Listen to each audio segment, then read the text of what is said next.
Hakim Pengadilan Negeri Surabaya menjatuhkan vonis bebas terhadap mantan Kasat Samapta Polres Malang AKP Bambang Sidik Ahmadi. Sementara itu, vonis berbeda diterima mantan Danki Brimob Polda Jatim AKP Hasdarmawan yang mendapat hukuman 1 tahun 6 bulan penjara. Vonis keduanya dibacakan Majelis Hakim di ruang sidang Cakra Pengadilan Negeri Surabaya tadi siang. Mantan Danki Brimob Polda Jawa Timur AKP Hasdarmawan terbukti bersalah atas kealpaan hingga mengakibatkan 135 orang meninggal dunia. Vonis yang diterima ini lebih ringan dari tuntutan jaksa, yakni 3 tahun penjara.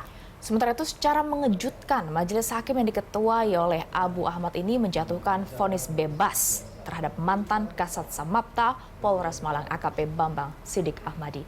Majelis Hakim menilai terdakwa tidak terbukti secara sah dan meyakinkan bersalah sebagaimana dakwaan jaksa penuntut umum.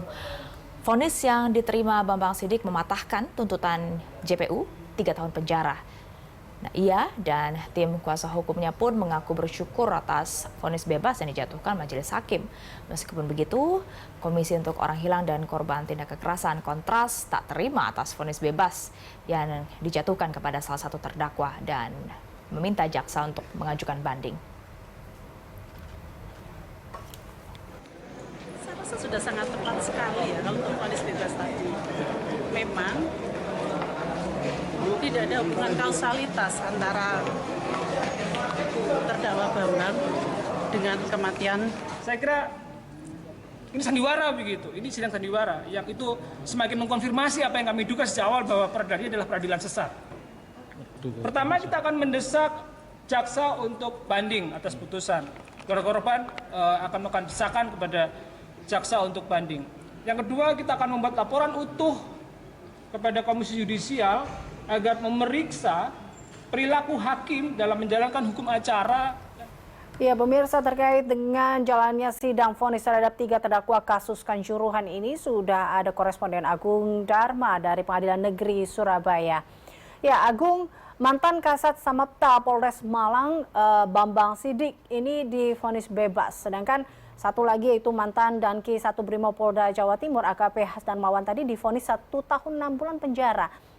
Kita tadi dengar juga beberapa terkait dengan vonis ini ada beberapa tanggapan. Lalu bagaimana dengan tanggapan ataupun vonis terhadap mantan Kabak Ops Polres Malang Kompol Wahyu Setio Pranoto ini? Apakah sudah dijatuhi Majelis Hakim?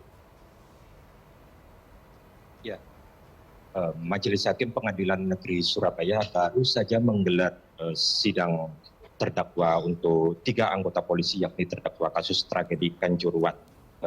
Untuk terdakwa terakhir yang disidang ialah Kompol Wahyu Setio Pranoto selaku mantan Kabak Ops Polres Malang yang dinyatakan divonis bebas. Vonis bebas ini lebih ringan dibandingkan dengan tuntutan jaksa penuntut umum yang sebelumnya menuntut terdakwa selama 3 tahun penjara. Untuk terdakwa Wahyu Setio Pranoto divonis bebas lantaran hakim menilai dakwaan jaksa tidak cukup terbukti bersalah sebagaimana dalam dakwaan awal dari jaksa penuntut umum. Sementara hakim menilai terdakwa Wahyu Setio Pranoto juga tidak pernah memerintahkan anak buahnya untuk menembakkan gas air mata di dalam stadion. Menanggapi vonis bebas ini, terdakwa Wahyu Setio Pranoto maupun tim kuasa hukum langsung menyatakan menerima. Ya, Eliza. Baik, terima kasih Agung atas informasinya. Kita tentunya juga melihat apakah memang tadi proses banding akan dilakukan atau tidak. Terima kasih Agung.